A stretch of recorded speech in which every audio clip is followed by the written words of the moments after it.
Hello, hello. Let me preface this by saying I do not own the rights to this music.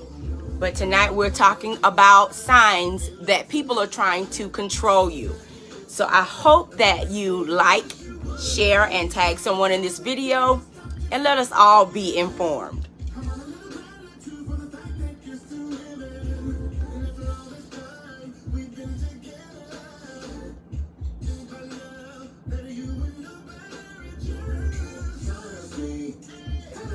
Hello, come on in. Like, share, and tag as you're coming on. Say hello to me. Let me know, how are you doing? Okay, so we want to know how you're doing and are you okay? So tonight we're talking about signs that they're trying to control you. So as you're coming on, we want you to like, share, let people know that we're on 30-minute therapy with Dr. C. We're on live tonight.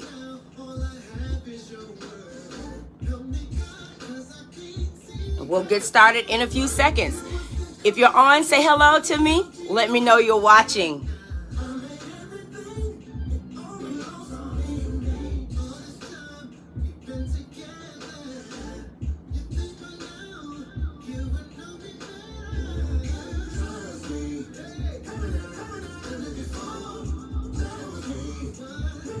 Hello, hello. Come on. Say hello to me as you're coming on. I promise you, we're going to try to do 30 minutes. I know I say it and I run over, but I promise we're going to try to do 30 minutes tonight on the head and nothing more. Hello, hello, hello. Hello. Glad to see you. Glad to see you. Say hello as you're coming on. Like, share, and tag. Let somebody know we're on. And we're fixing to give you some signs that they are controlling you tonight.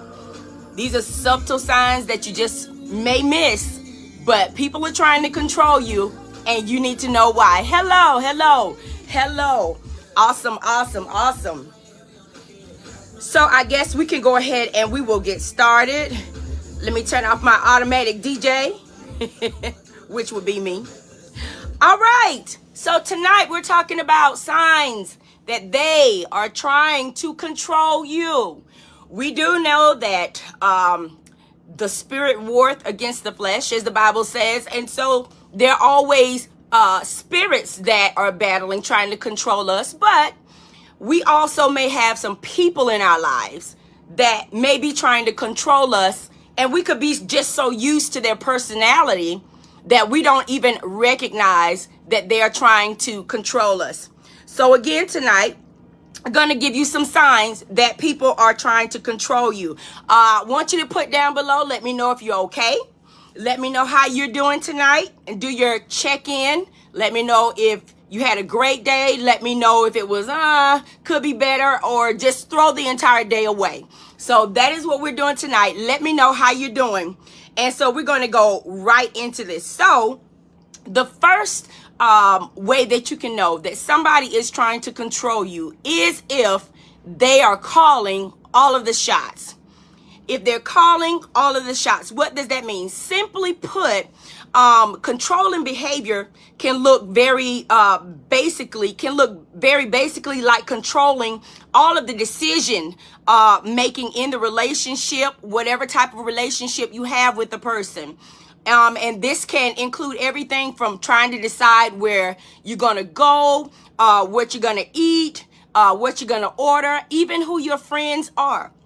So if you have somebody in your life who is calling all of the shots, even after you have made a decision, they say, no, we're going to do it this way. And they're not up for negotiation. They don't like to mediate or compromise.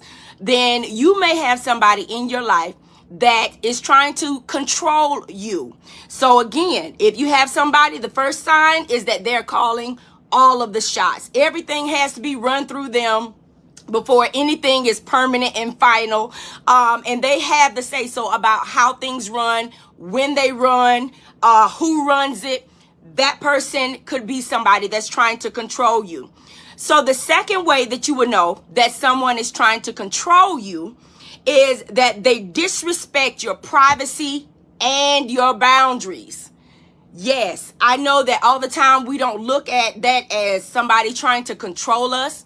But if you have set clear boundaries, remember a few weeks back we talked about filling up your emotional tank, making withdrawals and making deposits into your emotional tank.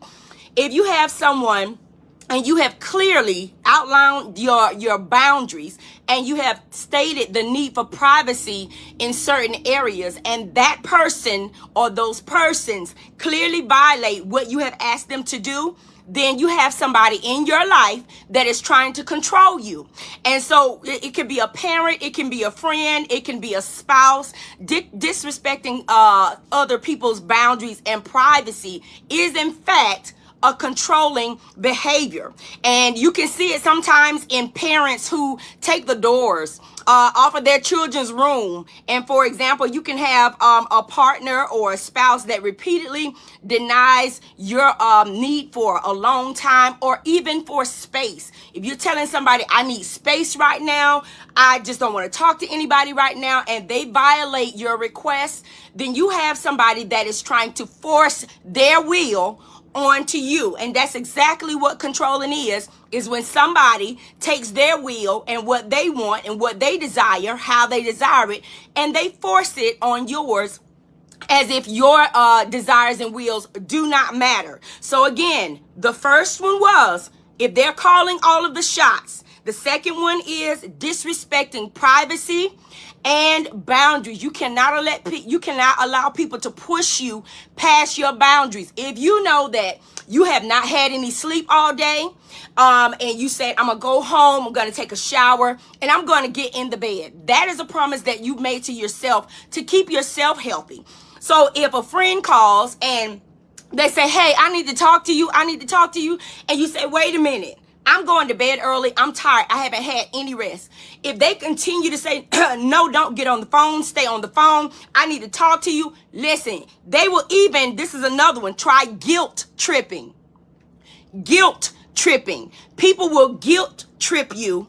And when they're guilt tripping you, that means that they're trying to control you. They're trying to manipulate you so that they can still get their desired outcome. And so again, when you have somebody and you're saying, listen, I promised myself I was going to get some rest tonight. If they cannot respect the fact that you need rest, they cannot respect the fact that you have set that boundary for yourself, but they keep talking, they keep you on the phone, then that person has controlling behaviors, and really they just need Jesus. That's all I can say. They need deliverance. Get your art. I'm just playing. They need deliverance. So again, disrespecting privacy and boundaries. Now, watch this, because this is something that happens in a lot of relationships. We're talking about romantic relationships, okay? So the third one is they are constantly checking in. They're constantly checking in. You just text them this morning and said, good morning, at 8 o'clock. By 8:15, they're asking you where you are. So you're like, I'm at work. By 8:30, they're like, okay, what are you doing? And you're like, I'm still at work. And you're consistently and constantly having to check in with this person. That is a controlling behavior. Listen, nobody but you and God needs to know what you're doing every minute, every hour, every second of the day. If you have someone in your life and they're telling you, it's one thing when they're saying, let me know when you make it there safe. That's called love. But after you've arrived, if they feel the need to keep constantly checking in on you, where are you going? Who are you going with? How long are you going to stay? Let me see the person's name. If you're going with them, let me see a picture of them. Let me get their phone number. Yes, and that does happen. Trust me, it does. And if you find that there's someone in your life who is doing that, you constantly have to check in with them about what you are doing, but they're not telling you what they are doing, then you have somebody that is trying to control you in this relationship. And so, as I stated, there's nothing wrong with checking in with someone when, they're not feeling well or from time to time. But if you have somebody that's like, where are you? Who are you with? Send me a picture so I can know that that's where you are. Are you serious? Are you kidding me right now? No, sir, no, ma'am. That is not required for a relationship. And essentially what you have additionally in addition to that person being controlling is insecure. Now, let me remind you that fear has babies. We talked about that last week. Fear has babies. And so a controlling spirit is a baby of fear. Why in the world is control connected to fear? Because when you feel like you're about to lose control, you fear losing control. You fear things not going the way that you want them to go. And so when you find a person that has to control things, put it over here. I got it. I do it. I take care of it. That's mine. Don't touch that. Don't worry about that. I handle it. That is fear. That they cannot control the situation, nor can they control the outcome. So you have to be careful about that. And so another one, remember, another way that people will try to control you is they isolate you. Yes, I know that we don't think about the fact that isolation can be a method of control, but it is. If a person they call it playing mind games. If a person is trying to control you and you're not going the way that they want you to go, or they want to prey on your self-esteem, one thing they may do is isolate you. They call it love bombing. They'll give you a whole lot of love and then they just disappear. It's all about control. It's all about making you feel like you need them more than they need you. And so what they're trying to do is essentially get you to run to them, get you again to cooperate with what they want you to do, how they want you to do. And sometimes they will even talk to people to isolate. Listen, I've not seen so much travesty in my life where people will talk against others to other people to get them not to like another person. Okay, we called that bullying when we were in school, but it's also isolation. They're causing you to feel like you don't have anybody else. I've seen this in a lot of romantic relationships, and it is both men and women. It is not just men, but I'm going to use a man for the sake. So again, you could have a woman there who she's at the house and she does not work. The man is the provider.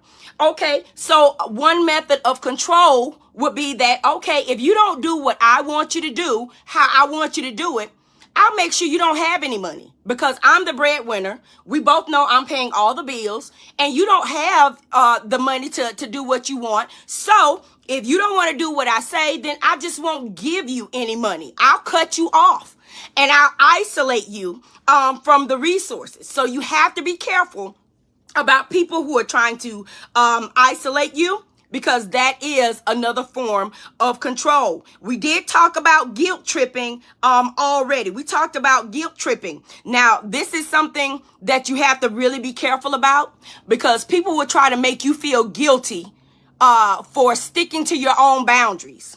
They'll try to make you feel like you're in the wrong because you're asking them to respect your boundaries and to give you privacy or to give you time or even to give you space. And if you're doing that, they sometimes, if they're trying to control you, will guilt trip on you. What is guilt tripping? It can look like a lot of things. And they can make you guilty in relationships for not spending time with them, or for wanting more time to yourself. And so over time, this can lead to someone doubting their own needs, or at least you are deprioritizing your needs instead of prioritizing your needs. You'll start to notice that your needs are becoming less and less important, but their needs will be above your needs because of the fact that they made you feel so guilty about choosing you.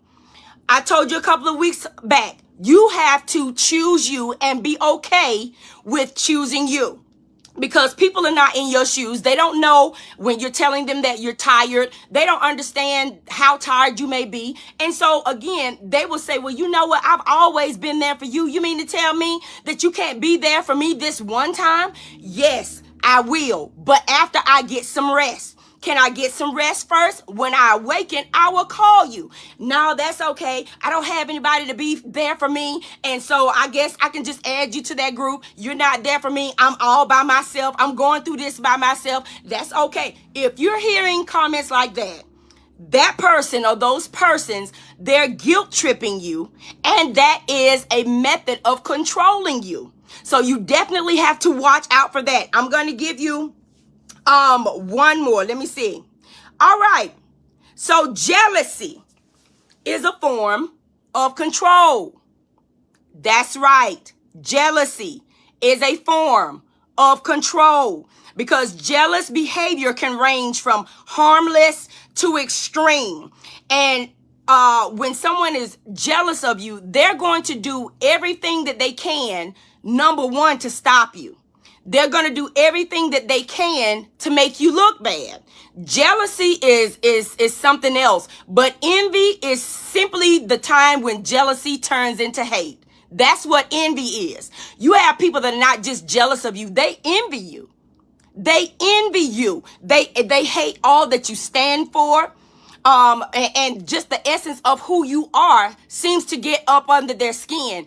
If there's somebody that even mentions your name, it sends a trigger off in them, to the point where other people begin to be uncomfortable and they can't speak freely about you because this person feels some type of way about you. I'm pretty sure that you have encountered some people like that before in your life. And so you have to watch out for jealous people, because they're trying to control the narrative. They're trying to control your narrative, and they will spin the story as many times as they need to spin it in order to make you look bad and in order to make you lose out. So you have to be careful about jealous people. Now watch this. This is going to be one that you didn't see coming. Another form of control is conditional love. I didn't say unconditional. I said conditional love. What is conditional? Well, we know that Christ has unconditional love for us. He's done everything he could, including giving his life for us. And guess what he did? He still gave us a choice. Jesus died for us and still gave us the right to choose him. But if you are with someone who is trying to control you, then you will start to notice that they have conditional love for you. What is conditional love? Conditional love means I only love you as long as you're meeting the terms of my agreement. I'm going to let that sink. I love you as long as you're doing what I want you to do. I love you as long as you're doing it my way. I love you as long as you're giving me what I want, when I want it, how I want it. I will love you long time. I will love you long time if you give me everything I want, everything I need, everything I desire. If I got you jumping up out of your bed at 4 and 5 in the morning, running errands for me, as long as I am doing for you, then I love you. But the instant that you say and you tell me no, you deny me, then we have a problem. And you will start to see that their love for you is not even genuine. It is based on what you can do for them, not who you are to them. You should just love people because we are God's children. But if you're dealing with someone who is controlling, then their love is going to be conditional. Yes, I'll give you as long as you're giving me. But if you stop giving me, I'm going to stop giving you. And so you have to be careful about that. Withholding love and affection or approval. Listen, husbands and wives, you cannot be holding out on sex just because you are angry at your husband or angry at your wife. That is controlling. The Bible even lets us know that when we are married, our bodies are not our own. That means that even if you are upset, if your spouse wants to come in unto you, you cannot deny them sex because of the fact that you're upset with them. If you do, then your love is conditional. You're trying to control. Well, I'm mad at him. He did X, Y, Z, blah, blah, blah, blah, blah, blah. Okay, but you're still his wife, or he's still your husband. And so again, when you are trying to control things because you are angry, then you have to be careful to make sure that you're not doing this because of the fact of what they did. Real love is giving and knowing that I may never receive this back from you, but I'm going to give you love because that's what I'm supposed to do. Now, I'm not saying get in a situation, where if the spouse, the wife or the husband, if they're cheating on you or if they're beating you or anything like that, deny them everything. Deny them everything if, they're putting you in a predicament as such. However, let's say you just had a little spout. Y'all got into a little argument or something, and you're still mad, but your husband is not. Your husband is like, come on, baby. Let's just come on in here, forget that this ever happened, and let's start over tomorrow. Come on, let me love on you. Don't touch me. Don't touch me. I'm not in the mood. Okay, you're over it, but I'm not over it. Okay, first of all, Shanae, you're wrong. Okay, because you are denying your spouse, your husband, to show you affection because of the fact that you still are not over it. You listen, I know I'm saying some stuff and y'all are just like, what in the world? Listen, I'm telling you the truth. You cannot deny your husband and your wife affection simply because you are upset with them. You need to sit down and talk it out and then work it out other ways, okay? So I've given you some ways tonight that you can know when somebody is trying to control you. And you have to listen to what they're saying. Watch what they're doing. Watch their patterns, because people who have controlling behaviors, when they're trying to control you, they repeat patterns. You ever seen where somebody that just couldn't stay with anybody, they have relationships that last like 2 or 3 months. Then the next time you see them, they're with someone else. There are patterns that person has, especially if they're controlling. And you've got to be able to identify the patterns, and you got to be able to know the signs as to when somebody is trying to control you. So I hope I helped you tonight. We're staying on only 30 minutes tonight. But if you have questions, go ahead and put them down in the comment box, and we can get those questions answered. Because listen, you got to have control over your own mind. You got to answer for everything that you do. We have to give an account for everything we do while we're in this body. Don't let another person shape your narrative. I'm going to say that again. Write your own story. Be comfortable writing your own story. Don't let someone else control your narrative of how your life goes. Let me tell you, I'll share with you. I've been in that. I grew up in the church, and I had gotten to the point where I was listening to certain prophets and prophetess, and whatever they said, that's what I built my life upon, because, I believe them as a prophet or a prophetess. But there are some prophets and prophetess who are operating in witchcraft. What do I mean? They will use their gift to be able to manipulate and control what you're doing. The Lord says you better do this or this is going to happen. Okay, and so they get you in so much fear until you feel like that's what you have to do, or that bad thing is going to happen to you. And so I grew up in that, being fearful of what would happen if I did not do what this prophet or prophetess said. Okay, but when I learned better, then I did better. I was able to say, that's not God. That did not come from God. And I would stand there and no, I don't receive that. You don't have to receive every word that is spoken over your life. Did you know that? You do not have to receive every word that is spoken over your life. If someone speaks a word over your life and number one, it does not line up with what God showed you, what he has spoken over your life, what he has revealed to you and what he's promised you, you do not have to accept a word from anybody if it is not what God has spoken over your life. You have got to get control over you. You've got to be able to speak with boldness and say, hey, that's not God. I don't receive that. Thank you for the word, but that's not for me.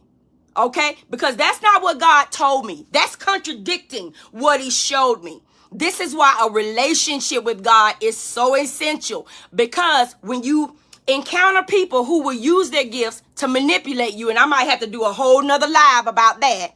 If you want me to, y'all, let me know. Let me know in my chat box or in the private message. Might have to do a whole nother live on the church and manipulation. It's different. Now, I'm not bashing the church, because I am the church. You are the church. We are the church. But there are people who have gifts that will manipulate you and try to control you because they have a prophetic gift, or they have the gift of discerning. They'll try to get ahead of what they know is about to happen so that it won't be able to happen for you.